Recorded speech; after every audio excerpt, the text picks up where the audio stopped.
Meteorologist John Scalzi.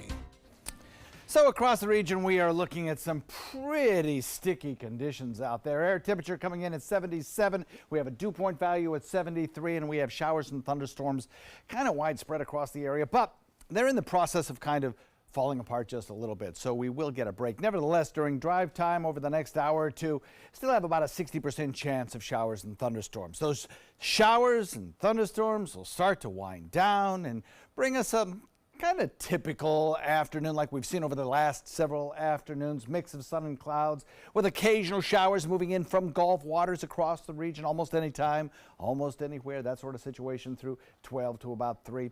Then as we head into the evening hours, I think it's quite possible we could see a regeneration of some of these stronger storms and producing again during drive time this evening potentially some heavy rainfall that could produce some flooding rains and frequent lightning strikes as well.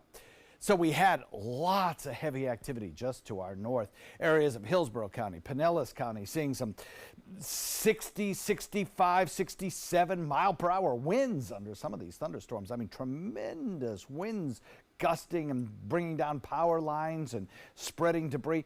Pretty serious stuff. Now as the system is sunk a little further to the south, yes, Manatee County did see some stronger storms. Inland parts of our Hardy and DeSoto are seeing some fairly good activity as well. But a lot of us are beginning to see some of these storms beginning to decay a little bit in intensity.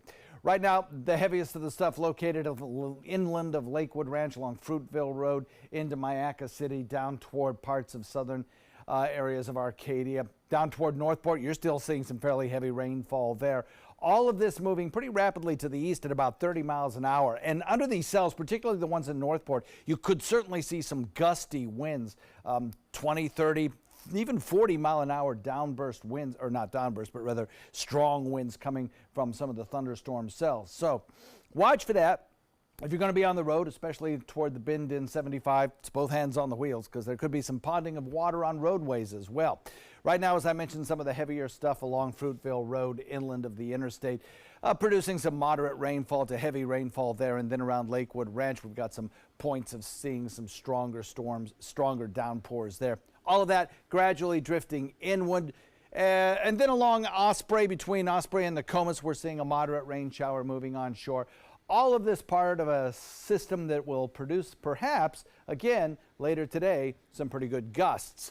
We are looking at an area of central Florida highlighted as marginal risk by the Severe Storm Prediction Center for gusty winds today. Not tornadoes, but gusty winds. 5% chance of seeing some winds that could be damaging winds. So we'll watch for that this afternoon.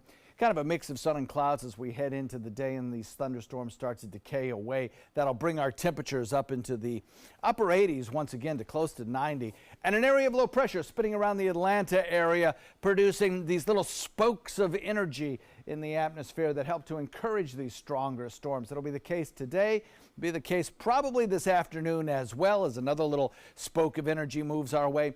And then possibly tomorrow morning we could see the same sort of a situation. So good rain chances today. We'll call it a first alert weather day because of that, particularly this morning and then again this evening. We'll watch for strong storms this evening, and then we'll see a return to our more typical weather pattern as we head into the end of the work week. Probably around Thursday, Friday, particularly Friday. And by that I mean the kind of stuff that we normally see in the summertime, showers and thunderstorms building inland and then kind of drifting back toward the coastline. So for today, a west wind coming in at about 15 to 20. Not particularly great boating conditions. We'll look for 3 to 5 foot seas this morning anyway, and choppy conditions to a light chop a little bit later on this afternoon and into the evening. Forecast calls for this first alert weather day today, this morning. And then again, I think this evening we'll call a first alert weather day for some stronger storms. Of course, Bob will have more on that at 4 this evening.